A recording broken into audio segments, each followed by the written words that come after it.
Police have shot and wounded a man after a standoff in Auckland this afternoon.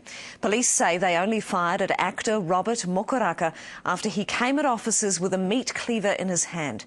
Adam Ray has more.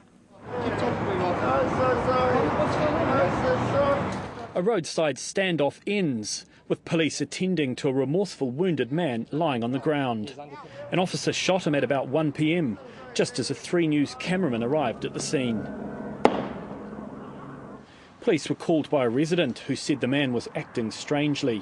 That person indicated that they had serious concerns of violence and the like.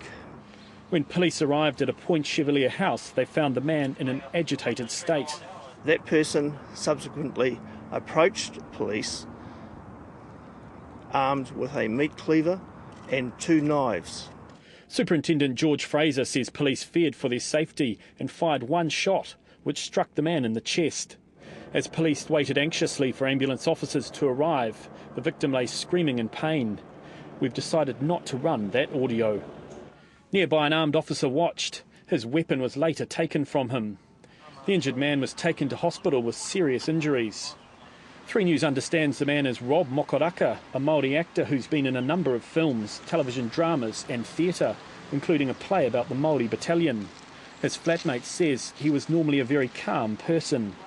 Rob is lovely, really, really nice guy, very placid, and just a genuinely really lovely guy. Linda Turner says he'd given no real signs of any trouble in his life. We don't see a lot of him because he's usually out a lot socially, but when he is at home he's very laid back and just cruises in, cruises out. Rob Mokoraka is in a stable condition in hospital. Adam Ray joins us now from the scene of the shooting. And Adam, what do you know about the victim?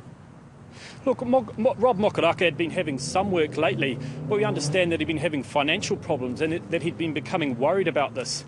We also understand that he'd just been through a relationship breakup and he'd become quite stressed about this as well. So what happens now for the police?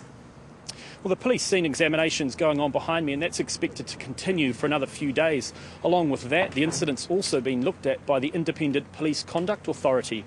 The officers involved in this shooting have now been stood down, and they won't return until they're fit for duty. Adam, thank you.